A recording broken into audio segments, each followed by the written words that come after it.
Hello and welcome to That One Idea, a podcast series chronicling early stage founder journeys brought to you by WaterBridge Ventures. Through this podcast series, we hope to bring out the founder moments and journeys that led them to starting up. We highlight the humans behind the founders as they blitz through their 0 to 1 journeys and transition their ideas into scale worthy businesses. These conversations reveal the unique spirit and the talent of these incredible founders as they share the vision of who they are and what they're building. In this episode, we have Anjali Sosale, partner at WaterBridge, chatting with Vimal Sharma, founder of Smoor. Smoor opens up a world of true couverture chocolates made with authentic and high-quality ingredients concocted by master chocolatiers from around the world. Vimal's passion for crafting Smoor's premium range of products stems from his extensive travels across the globe and exposure to best-in-class international products and experiences. Today, Smoor has its world-class chocolate lounges and stores across Bengaluru, Mumbai and Gurgaon, and the brand is available in 50 plus cities in India. Hi Vimal, thank you so much for agreeing to give us time to record our podcast called That One Idea. So nice to see you this afternoon. Nice to be here, Anjali. Vimal, we've known each other for a long time, and your journey has been amongst the most inspiring founder journeys for us to chronicle. The thought process behind launching That One Idea really was about getting the backstory to starting up. We now have a founder community of more than 50,000 founders, and I think they really want to know what are some of the playbooks, if I may, the stories of resilience and grit, the various paths to success. I know there are no formulas to success. And your story was one such inspiring journey to starting and scaling, more importantly, Smoor chocolates. And again, thank you so much for making it, and excited to share your journey with our entire community. I'm excited, looking forward to it. Yeah, I think I want to start at the very beginning where you were born and raised. And I know that there's a dramatic one-way ticket to India story that will come soon. But let me start with tell us about where you were born and raised and what were your major influences growing up. Originally from a very tiny nation it's in the South Pacific called Fiji Islands, and there's a small town that is called Ba. So I was born, raised, and did my primary and high schooling in Ba. Grandparents were very large scale farming as well as the money lending, and of course my dad sort of worked in a law office and then for a town council, and mom was staying at home taking care of it. Eventually finishing high school, ended up in Australia, first in Tasmania, then in Melbourne. Then the journey started there, wanting to be an entrepreneur, because when I came, apart from studying, I also took up a job working casually in a KFC.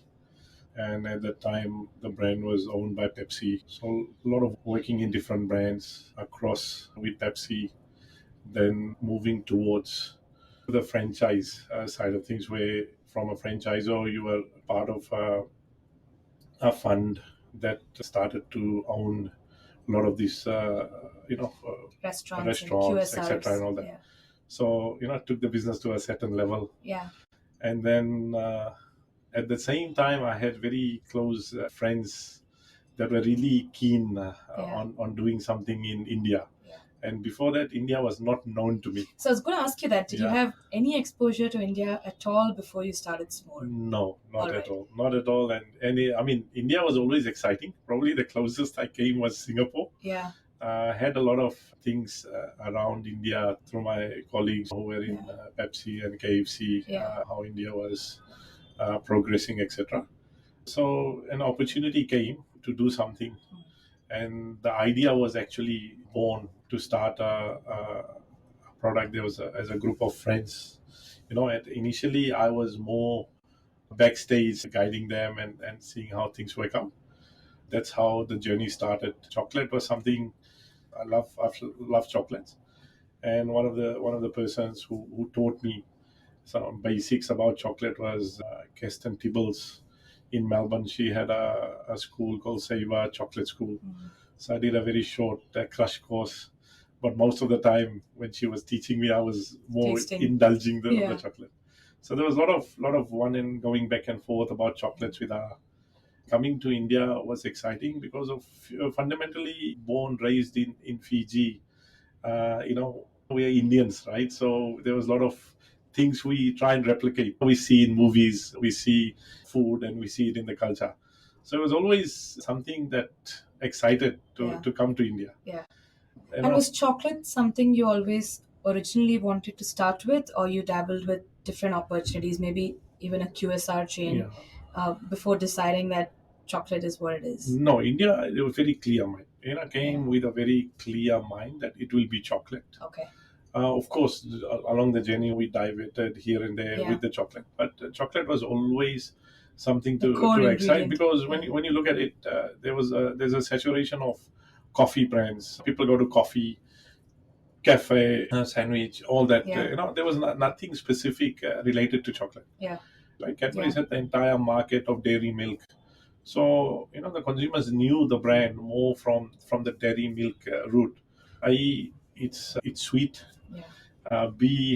Chocolate is a well liked product, and so there was a clear clarity.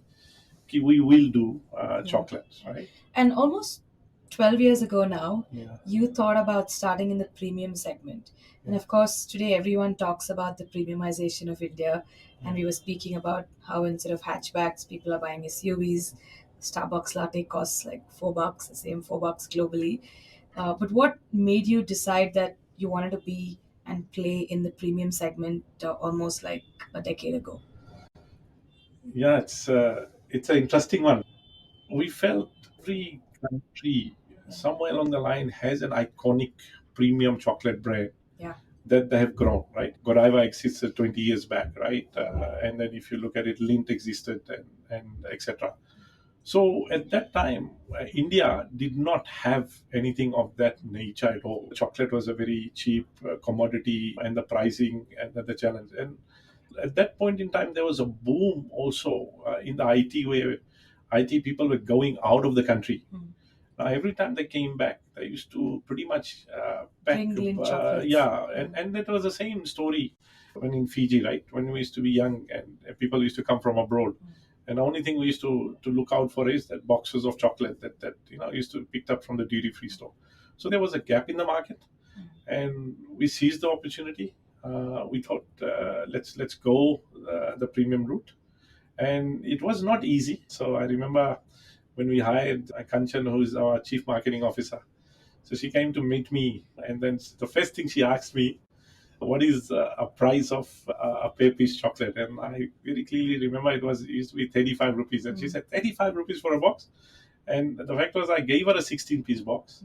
I told her, you go home and have it with the family and come back. Yeah. And the fact was, premium was something that was going to grow over time. And if you look at the market today, the premium chocolate category is at about 3,000 crore. And it's growing around at 27-28% every year. Yeah. And if you look at us, we have probably not even tapped 2 or 3% of that 3,000 crore market. Yeah, it was a high risk. Yes. But we kind of mitigated the risk in some way. Because when we were exploring India, we went to Delhi, we went to Mumbai, we came to Bangalore also, right?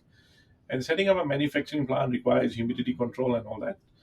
But the bigger thing was, we always have in the back of the mind, you're gonna, it's a seed capital, your families and friends have chipped in and contributed. What if it doesn't work out? Yeah. How do we write it off, type of thing? So you have that in the back of the mind. So we felt at that time three things that worked well was that Bangalore, the people in Bangalore had well traveled. Second, the rentals and setting up cost was much lower. Yeah. And the third thing was, we were very particular that we want to set up this brand that India will be proud of, and it should be an Indian brand.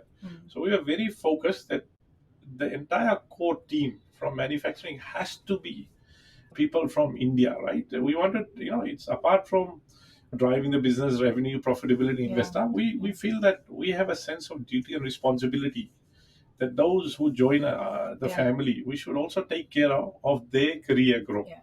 So those boxes were ticked well, Yeah. and getting good people to be part of Yeah. it and trained up well was very easy for us. Talking So about good people, and since you touched on manufacturing, yeah, I know that for you, culture means a lot, and yeah, just hiring the right type of people to join your yeah, team.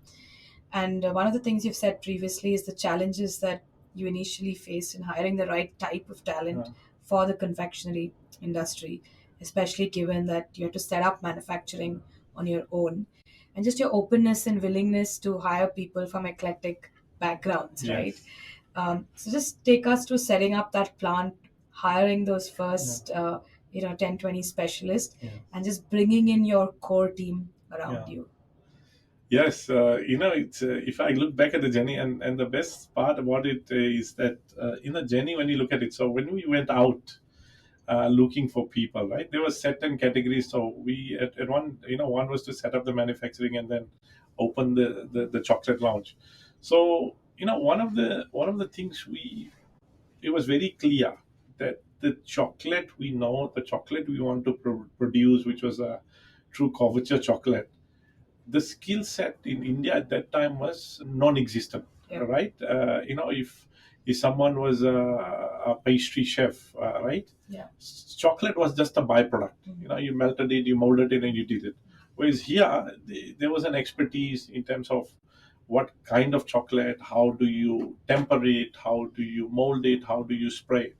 So there were some certain skills, and chocolate being an art also, it's not necessarily that the skill sets of a guy trying to create recipes, etc. It was more about the right talent, right? So if you're playing football, right, Yeah. a striker's job is to score goals, a Yeah. defender's job is to that and do that. So in a chocolate, it's a monotonous task. How does someone is trained to melt it the right temperature, how the molding works, and then also being colorful, how do you spray cocoa butter, right, and then how do you cut it.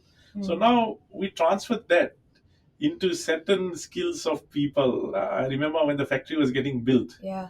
we had one person who was an excellent painter, Yeah. and he was spraying it and cutting it. So we felt, hey, he knows how to paint, and this is a very, very strong skill set required. What color to use, what to match, how to do that. Then we had a carpenter who was very good at cutting, and these were people probably on a very low salaries at that time, maybe 6 or 7 thousand rupees. So we felt, bringing them, and then Yeah. we brought expertise from outside, from Australia, Singapore, I think, few other countries, where they were able to impart it.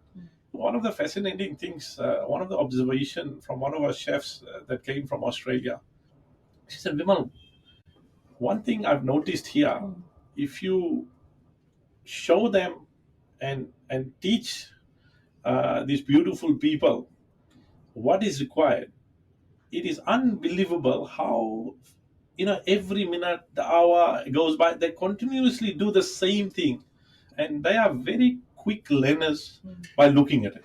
So we hired people from different backgrounds.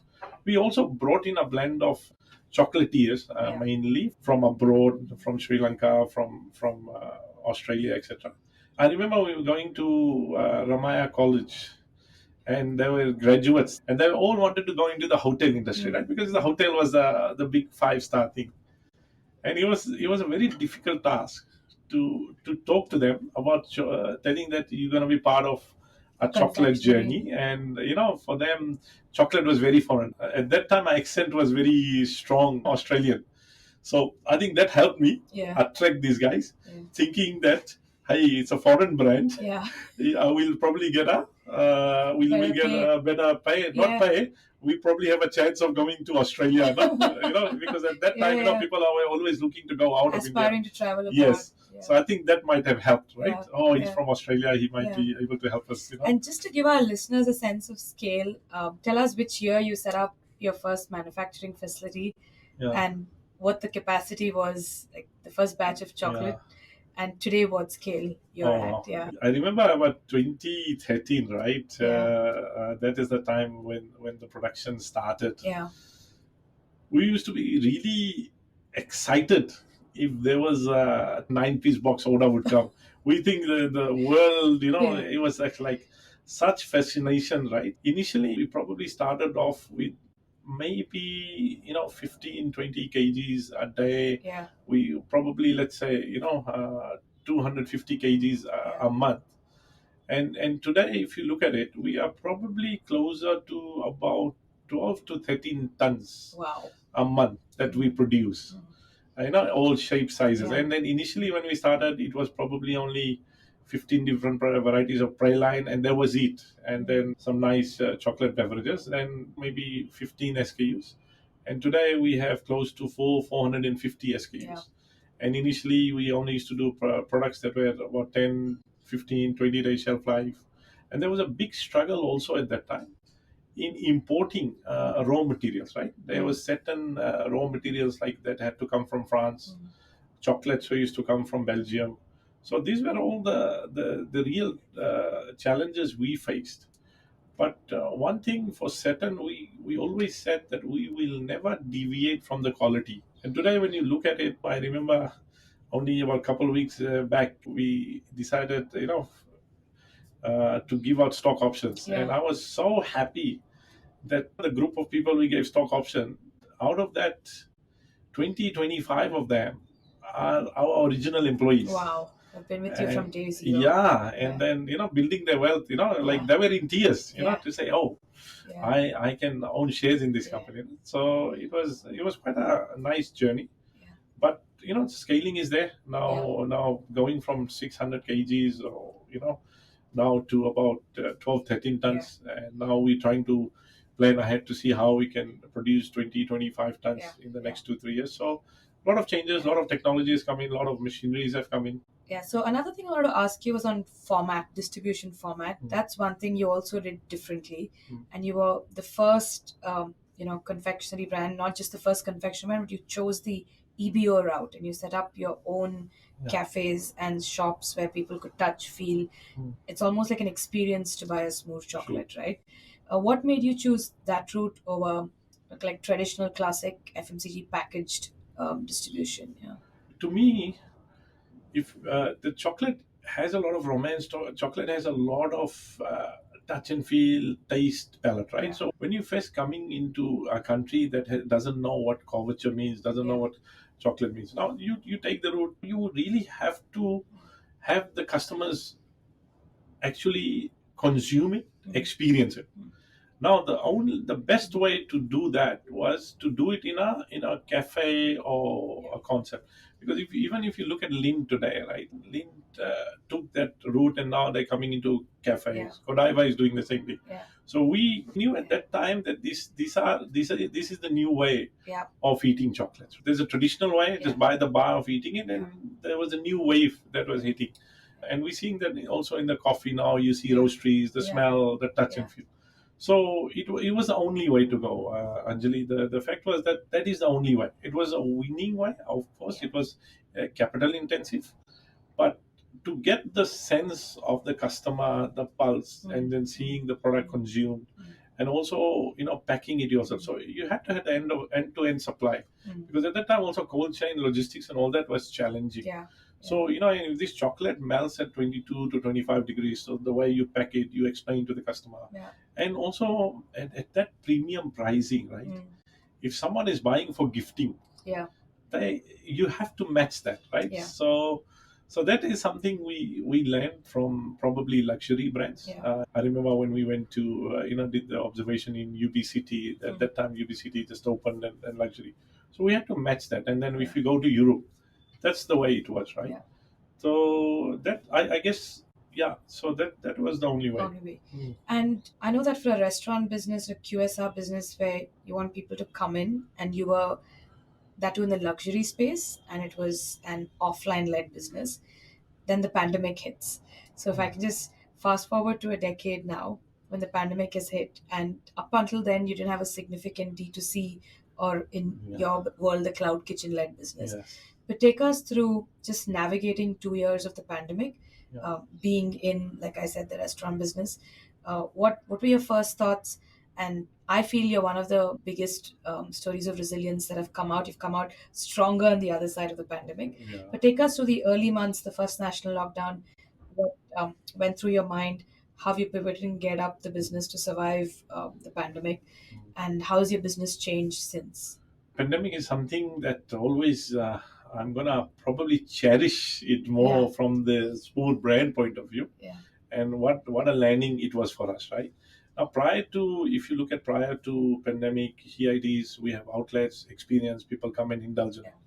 Now, one plus point probably for us was that we had the presence in Bangalore, and the brand was established. Yeah, it was very well known by and then. and yeah, and then people to an extent were addicted to the chocolates, to the desserts that are chocolate based, right?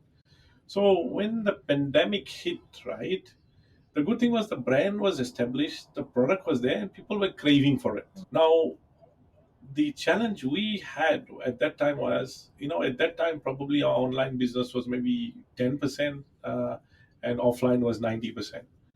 And we had to change very quickly. Yeah. The brand was well known. The only piece we had to fix was how do we now put it on online? How do we Get pack it to the it? customers' Yeah, get it, house. and how do we deliver? Yeah. Because when it comes to online has a very different set of skills in terms of packaging, melting, all that. And then how do you promote using social media, reels, etc., and all that, right? To create the buzz and occasion. So the great thing for us was that we had the team, and we were kind of in a transition at that time to launch our Smoor.in website. So there was a lot of collateral, a lot of things that was done. So it was just matter of ensuring that we go live quickly. What also probably helped us, having your own manufacturing setup, your own team is there, your own manufacturing, and then if it was deemed as an essential service. Yeah.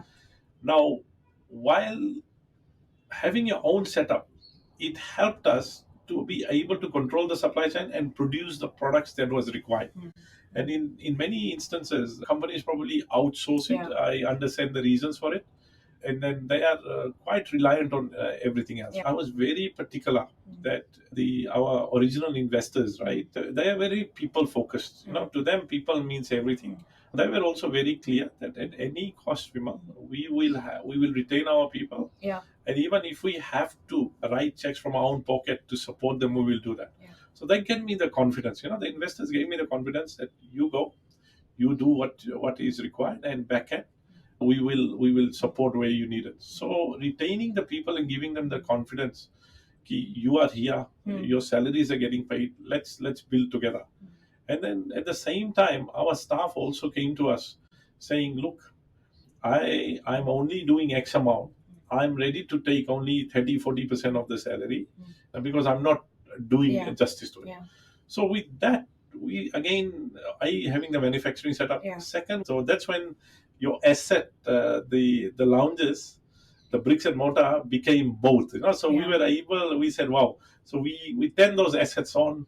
The back end staff were there. Fulfilling units Riders for used to come online in, orders, right? yeah. So now, if you look back at it, it's quite amazing. Now, having an offline store with an online attached, we are able to sweat the Get asset to your much customers better. faster also. Yes. Yeah. The great thing for us was having your own manufacturing setup, and chocolate requires your own right controls, be the support and the team being there, and then having the ability to quickly change to online. Well, we didn't do only that. We went to all the gated communities. We set up WhatsApp platforms. We set up groups, etc., where we did certain routing of deliveries, and at that time, and we had the control of the logistics, and then back end getting the license from the police to be able to operate on certain times. So that helps us immensely. Yeah. And tell us about your national footprint today. Full 2 years out of the pandemic, it's almost like people have forgotten we had one. And you said when you started the previous question that you were only 10% online. Yeah. What's your online to offline mix today? Yeah. So if you look at the footprint, right, outside, Bangalore, we probably doubled, tripled the amount of outlets, including airports. We have ventured into Mumbai and Pune with full fledged offline experience stores plus the kiosk and the cafes. We have opened up in Chennai, and beyond the pandemic, now we have also now started to test into dark stores, right? We can only operate dark stores in certain selected demographics, right? Yeah. So we have tested that. So if you look at it from the pandemic days to today, I think revenue is about 4-5x now. The growth is very controlled. It's about that, and this year, if you look at it, this financial year, we will be an EBITDA positive company. Yeah. At one stage we were positive with the growth. We took a certain hit, Yeah. went negative, and then we bounced back to being a EBITDA positive company again this year. I know you mentioned earlier that you had about 20 employees in that first Yeah. month when you were setting up your manufacturing Yes. plant. What's the team size today? Yeah, the team size today, if you take the entire from the Yeah. manufacturing to our supply chain to all our outlets, Yeah. we are around 1,200 employees Yeah. across 6 cities at this That's point. incredible. That's all in Yeah. 10 years. It's outstanding.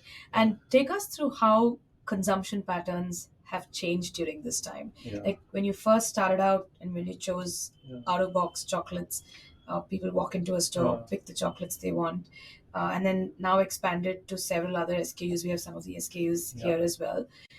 Take us through how we've seen consumption patterns change in this decade. Yeah, and it's quite fascinating, right? Fundamentally, there's 3 types of chocolates, right? It can be vary in the percentages and all that, couverture chocolates, and then of course now Ruby has come into it. There was milk, dark and white, right?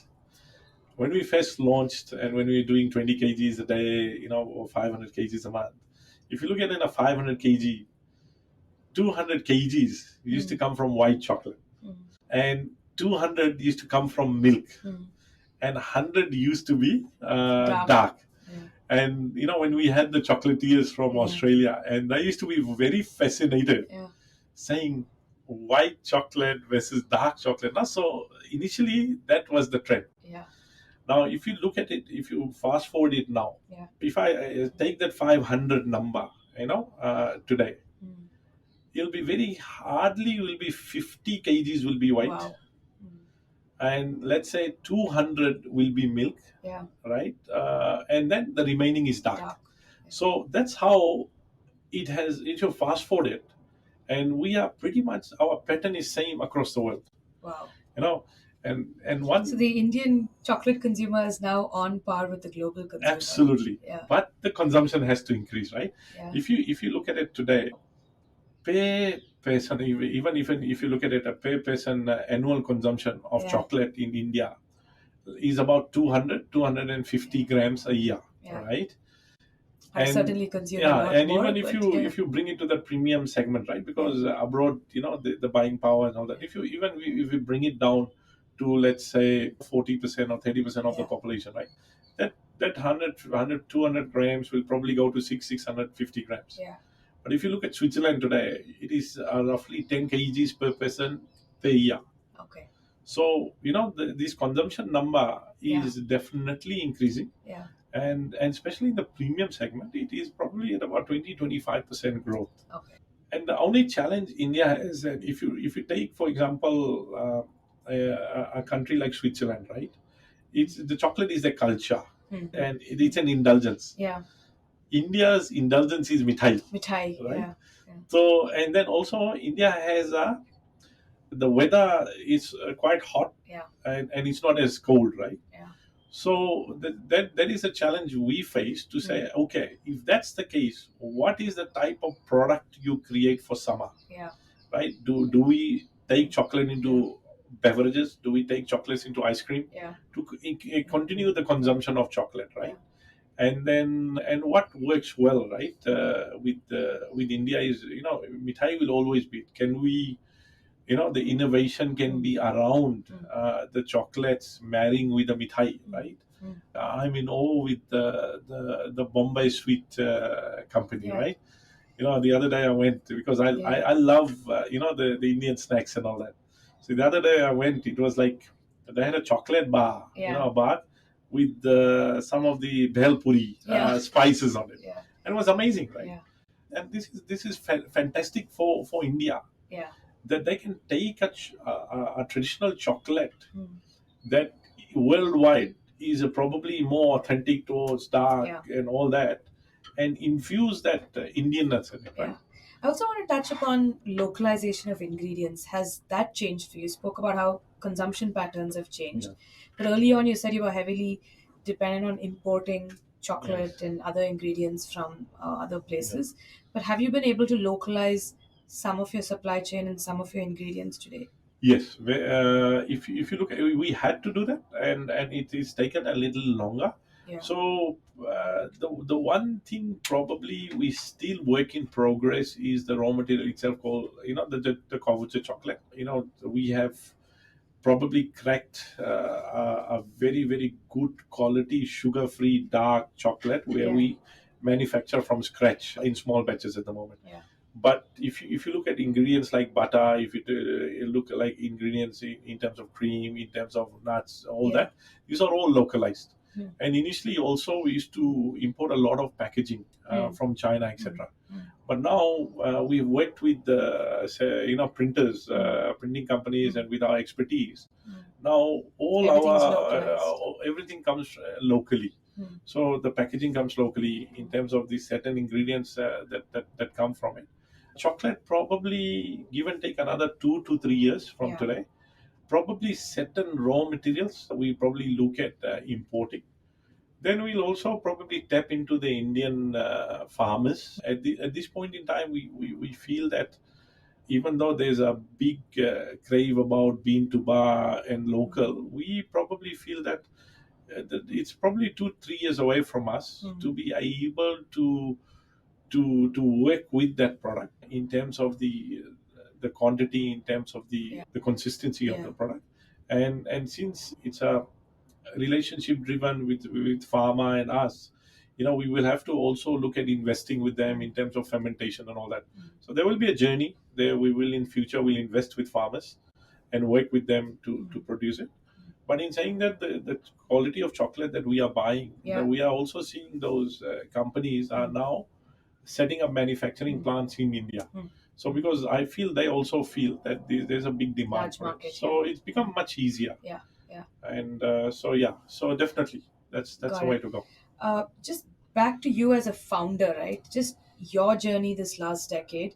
Take us through how you've like built a support system around yourself, like talent, peers, mentors, the overall, like you spoke about angel investors who supported you early on. But take us through that journey of being an entrepreneur and how you feel the ecosystem around you has also evolved in almost a decade and a half that you've been operating from India. There's three buckets of ecosystem, right? It's a peers, or it's people who are in a similar business, Yeah. right? Now it's the networking and the relationship, right, has been phenomenal. Like Yeah. today probably is more of a family and like a brother, younger brother. I have a very great relationship with Arvind from Anand Sweets, right? He's the chairman, and we tend to talk. And the network like him is there, right? Then we have partners like Barry Calabo that has their infrastructure systems that gives us the data and what is trending next. So one is from the vendor support, the products that we buy. They have a very good support system who are able to feed data, able to support us. So that one network is strong. Yeah. Now, in terms of from the investors' point of view, we had multiple investors, and one thing today I sit here and I appreciate them more. Yeah. Is that they were also very involved in terms of mentoring. Mentoring means, if we meet up, right? So we would meet up once a month or sometime, initially once a month, then went to it. Everyone came with a very different skill set. One was a very strong about MIS and cost and all that. One was very strong on branding, right? And the people management, one investor was very strong. And then another person who was very strong in terms of infrastructure, leasing, and all that. So anytime something came up, right, because it's very lonely on top, right? Yeah. Anything came, Yeah. they'll say, "Hey, Vimal bhai, nahi, nahi, aise karte hain. Now this is good. I'll take it." So there was a commitment that I'll take this responsibility and I'll do it for you, without interfering on day-to-day management, encouraging, making sure that we are not there to put our own hidden ideas. If it works, great. And also the fascinating thing was they used to travel a lot. Oh my God, every board meeting, the samples that used to come. And I always used to say, do you guys go on a holiday or do you go there to find samples and say this is nice and all that? Yeah. So that was Yeah. that was a very good piece for me, and having the trust, the faith, and backing Yeah. was important. Yeah. Because they were all more of an angel investors. Meeting the other fund people at that time was a struggle. Yeah. Now, but I've seen the startup boom a lot. I've seen there's a lot of, after COVID, right? During the COVID, I've seen a lot of podcasts, a lot of people, getting into the groups, and there's WhatsApp groups of D2C. So the accessibility is much more now. And even, when we went and raised the last round, we were able to meet certain guys from the fund who has a very different perspective on businesses. So you have to throw yourself, you have to make an effort. But in order for you to do that, I strongly feel that the team that is in place should be a strong team. Sometimes we try and go out on the market and neglect the team. So if I think 2 weeks back we had an offsite meeting, and there was 20 of us, and I put up my hands and saying, okay, tell us who has been there with us for the last 5 years now. And the fantastic thing to see was that 50% was there. Now the 50% that have come in, they blended in well, added value, and they're able to push these guys to the newer, better, innovative things, right? Because and I learned my lesson. Initially, I thought, okay, let me go and hire a director of finance when we were only doing 35 crore business a year, right? Who we were paying a substantial salary, but at that level, at 35 crore, there was a different set of skill set required. Right? I probably failed there, but we learned quickly. So the good thing is that now the analysts coming in from the finance, from the innovation, they have a mind, they have the vision to see how the business can be scaled up, but in the right manner. We've also fundamentally we made mistakes in the past where people only look at growth, and these guys don't understand what a P&L is. So that also has a mismatch too. And for any young founder listening to the podcast today and setting out to build a business and seeking external capital, would that be your advice as well? Like, what would be your specific advice to somebody looking, like, how should they pick an investor? And you spoke about how your investors came from varied backgrounds that you could actually tap into for help. Yes. They never interfered in like the day-to-day to micromanage. But what would be your advice for somebody looking for external investors today? How does one pick an investor, and what should they seek for? It's a hard question, right? It works both ways, right? If you have to pick someone, either they believe in you and believe in your story, right? I struggled to convince a lot of people because we are an offline brand and it's premium. It was capital intensive, but people were not ready to listen. Hey, if I was an online, I'll be burning substantial amount of marketing money, and versus now my marketing money is absolutely less than 1%. It's an asset. It's a brand itself, right? So there was definitely, you don't want a mismatch like that, right? That is one. And the second thing is that we probably there's certain things that you probably are not strong in. Can they add value there? I think more than money these days, I feel that it is what they also bring to the table will help the brand succeed. Do they come with a very strong people capability? Do they come with tech? Do they come with strong systems in place? Who they are able to assist you from whatever you're building, right? You are passionate, but B, you also have rolled your sleeve and build it with your team. Never neglect them. You always want to stay in touch with them. Like till today, every Saturday, I will spend on my manufacturing plant. The team expects me to be there. I have a lot of people from East. They expect me to sit there at 3 o'clock and have chai with them. That touch, right? And then when I walk into that manufacturing plant, they know this is the day I can make him taste the product. And if Vimal says yes, we are at the next level. And and having that close, honest communications is very important. Yeah. Sometimes we fall into the trap by giving feedback that probably puts people on the pedestal, but sometimes it's not the right the feedbacks, right? So and we are not genuine about it. And how do we go about it? So as a if you are a founder, I strongly urge, understand the pulse on the ground always. And have the ability to read your people, be from the personal front, or be from the work struggle point of view, and try and see, if you're not an expert, if someone else in the team can look at, because they add value. And the third thing is, you have to continue to network. Like in the last 10 years, I think that close to 35 people in my organization, some have gone to Paris, some have gone to Germany, some have gone to Australia, some have gone to Singapore trade shows, exposing them to different techniques. So you're not growing them. So all those efforts are required. But from the investor's point of view, it is what they add, or what type of value they can add, right? Without changing the direction is very important. And Vimal, you've always you spoke about how unconventional your journey has been, and you've always chosen to build the old-fashioned way, as you said. You spoke earlier on about how raising money from traditional institutional VCs was hard for you, given your offline focus and that you are in premium chocolate. So, what parts of the founder journey um, do you think needs to be like de-glamorized, if I may, for founders looking to build today? Because there's no one formula for success or one No, it's definitive not, right? path to success. There are different paths that you can choose for yourself.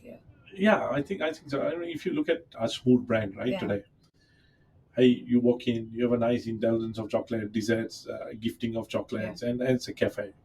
Now I look at it, can that be taken any other way in that successfully? Because if you even look at today's Starbucks, why can't I be a Starbucks of India in the premium in this category, right? Offline. Now, if someone is directing you, saying that it's better to scale up through cloud kitchens and create the experience, I hear and understand, but you have to be strong on your values on that. I also found there were some challenges with our investors also. I remember where a couple of locations we opened, and it didn't do well, but all those boxes were ticking, but it was taking a little longer. Now easily the decision was to shut and walk away. Now I persisted, right? I was very strong on it. And today, if you look at it, they are probably one of our highest EBITDA at the store levels, right? And they look back and laugh, saying, Vimal, I'm glad you were strong, because you gain that respect, right? It's good to hear it out, but it's fantastic. It's better to take those things and run with your team who have been part of the business and saying, will it work, will it not work? And sound it out, right? You can always sound it out with your network of people you have in the fund. I generally sound it out with Arvind, from Anand Sweets. What do you think? Because he's also a very strong, experienced store when it comes to the sweets. So stay your course. Stay Your course. And on that note, my last question is New Year 2024. So what's exciting for you? What are you looking forward to the most? And as a big fan and consumer of Smoor, what can consumers look forward to from Smoor? 2024 Smooth is about Smooth 2.0. 2.0 is about creating experience, probably increasing the intensity in experience at all our locations, adding experiential beverages, ice creams, etc. I don't think we want to go to multiple cities. The cities we're in, we want to consolidate and grow. And the last thing is that it's overdue for few. I wish I could have opened now a new experience center or manufacturing plant. There's been a delay, so my 2024 aim is to open that amazing facility that we are building. Which A is for manufacturing and B it is for the Which our can you public. can you reveal the location? Of Yeah, the it's city? in Bangalore. Okay, it is in Bangalore, fantastic. closer to the airport. All right. So work is on. The idea now is that we want to take the Smoor brand into probably a lifestyle brand. chocolate is a lifestyle product. Yeah. How do we now move from a 7-8 year journey to a lifestyle brand? Yeah. So it is about product innovation. It's about creating that experience. The new store designs that are coming out, the new packaging, the language it talks, to be able to cater to a wider audience, and then Fantastic. keep it going. Yeah, of Yes. course. No, thank you so much. I Yeah. really enjoyed our conversation and wishing Smoor more sweet success Thank you. and many, many more victories and to building India's best and favorite luxury chocolate brand. Thank you so much. Thank you so Yeah, much. thank you. I really Thank enjoyed you, it. huh? Thanks for being Thank here you. today. Thank you for listening to That One Idea, a podcast series produced by WaterBridge Ventures and recorded at our studio office in Bangalore. WaterBridge Ventures is a leading early stage VC fund in India, partnering with mission oriented founders building game changing businesses. The fund invests up to $3 million across seed to Series A rounds. With over 35 investments in 6 years, WaterBridge has backed leading companies like Magic Pin, An Academy, Elo, Chalo, and City Mall, amongst many others. With over $250 million in assets under management, WaterBridge also runs India's leading seed investment program called Fast Forward. The Fast Forward program invests up to $1 million in seed stage companies with a 7-day turnaround time to all founder pitches. Head over to waterbridge.vc to learn more.